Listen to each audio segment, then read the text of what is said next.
Most videos stop at Google Maps, but that is half the story. I'm gonna show you the Japan travel apps that really matter and the ones that I use myself. We're gonna start with navigating Japan anyway, because if you can't get around the country, then nothing in this video really matters. First up, it's Google Maps. In Japan, if you don't change the way that you search, you're missing out on a lot of local listings. So this is what you need to do. Search in Japanese. Do a little bit of research finding out what the kanji is or the Japanese symbols are for the things that you're looking for. For example, search for sushi in Japanese, konbini for convenience stores, cafe in hiragana, onsen, izakaya, etc. to get those local results. But if there's one word that you really need to learn, it's anaba. It means underrated place or hidden spots. And if you search for that, you'll find many listings by locals that will simply not appear if you search in English. Google Maps is incredibly easy to use for navigation. Simply enter your starting point and your destination. It will tell you what trains you need to get, any changes, and even the exits to get you out to street level before you find the place that you're looking for. Don't underestimate the power of live view. You can point your camera in AR and a little arrow will appear that will tell you what direction to walk in. My top tip before you leave to Japan is to download some offline maps for the areas you're going to be visiting.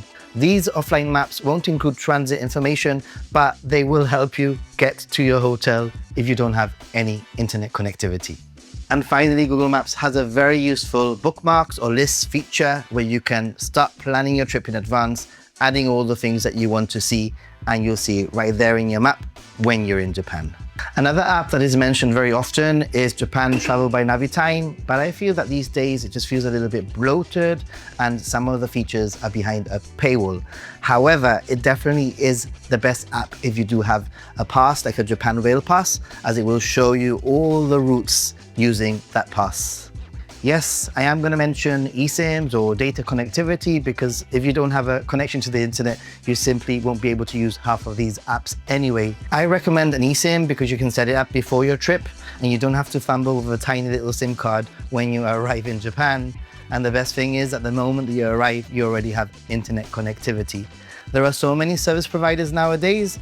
I personally use Sakura Mobile. There's an affiliate link. If you want to use it, feel free to do so. Navigating is one thing, but if there's one tool that I highly recommend, it's a Suica card, or in this case, a digital Suica card. With a Suica card, you can simply tap in and you don't need to queue up at the ticket booth to get individual tickets. And there's also a Welcome Suica mobile app available for iOS. Unfortunately, these digital Suica apps are not available for Android right now. However, support is expanding to newer Android devices in early 2027. If you want to set up a digital Suica card on your iPhone, it's very easy. Simply go to the Wallet app. Press the little plus button in the top right corner, go to the region and choose Japan, and then choose Suica. Once you top up with Apple Pay, your Suica card is good to go. Just note that the service is usually down for maintenance between 2 AM and 4 AM. And when the train stops running or you simply need a taxi, then Japan's #1 app that needs to live on your phone is Go Taxi app. I stopped hailing taxis a long time ago because this is simply the way that most locals do it nowadays. This is Japan's default taxi app, and it's similar to other ride-sharing apps like Uber, except for it's directly tied to the taxi system. And best of all, it saves you from having to communicate instructions in Japanese. I recommend that you set this one up when you're at home before getting to Japan because you do need a verification code, and sometimes when you're roaming, it simply won't come through. Konnichiwa, sumimasen, eki doko desu ka? I always recommend learning the basics of Japanese simply because people really open up when you're making an effort. However, for those impossible situations, then there's Google Translate. The first thing that you should do is download the offline Japanese language. This way you'll have access even if you don't have an internet connection. One of the best features here is camera translation, where you can simply point at a sign or a menu and you'll get the translation in English. There's also conversation mode for those tricky situations and voice input for simple interactions. Talking about translation, I know that a lot of people have issues with allergies and are worried when they travel to Japan. And this is where PayCare comes in. It's an app that lets you scan the barcode of products at convenience, supermarkets, stores, etc. And it will simply list a list of ingredients so that you know exactly what's in it. And therefore you can have peace of mind. All right, the next app doesn't always make it into other creators' lists. However, I think that if you don't install Line, you could be missing out on half of what Japan's service economy has to offer. Line is Japan's main messaging app.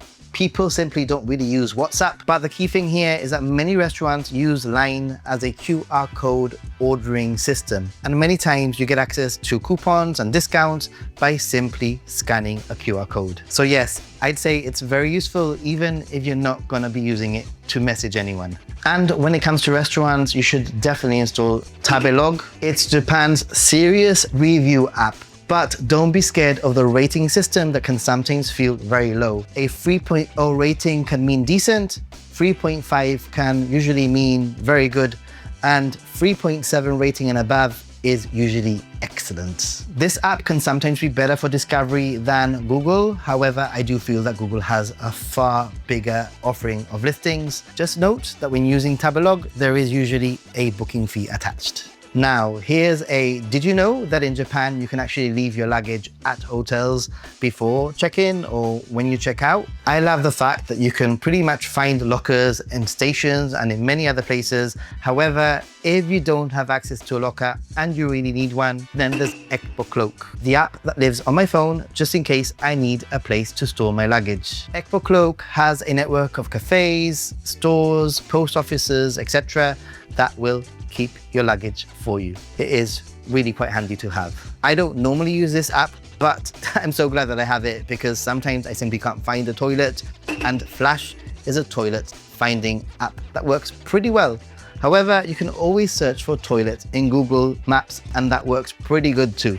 This app is especially useful in bigger cities and large towns. Then there's the app that needs to live on your phone, but you absolutely hope that you never need to use, and that's Nerve or Yurikuru Call, early earthquake warning apps. You install them, and in the event of an earthquake, you should get an early warning to help you prepare.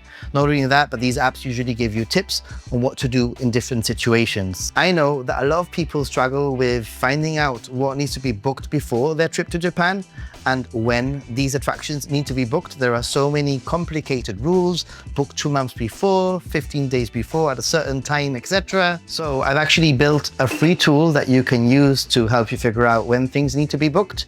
You can book them directly from there, and you can even add reminders for when you need to book those attractions. Hopefully it takes some of the guesswork out of your planning. And once I know what I need to book, I usually use Klook to buy my tickets. I find that for castles, observation decks, and many attractions, it can save a lot of time. I've actually got to an attraction, found a huge queue, and booked in the moment, skipping the queue altogether. This is not sponsored, and they're not paying me to say any of this. However, I do have an affiliate link if you did want to use it to purchase your tickets too. Then there's AI tools like Gemini or ChatGPT. These are the ones that I would install and have for your trips. They can be quite useful to get ideas for itineraries and things to do, etc. However, I will be very cautious when using them. Sometimes these AI apps can have outdated information or even take you to the wrong place. Use it as a first draft and go from there. Right, now some bonus things, because your phone actually has some pretty powerful tools that you can use whilst you're traveling. If you're on an iPhone, your calculator has a built-in currency converter that can be incredibly useful. On Android, you could always use the Google search bar to find currency conversions or download your own app. Built-in weather apps for Android and for iPhone are pretty good. However, if you want to go that little bit further, I always suggest that you head to the Japan Meteorological website. They have updated information, especially the typhoon, etc. Hourly forecasts, they really never fail. And the newest app that I have installed that I haven't used yet, but I'm really looking forward to using, is EkiTag. It's an alternative to those physical stamps that you get all around Japan. You can simply scan a QR code and collect stamps right on your phone. Now you know what apps you might need, but do you know how much Japan actually costs? In this video, I break down what tourists spend day by day, itemized, from transport to foods, souvenirs, and so much more.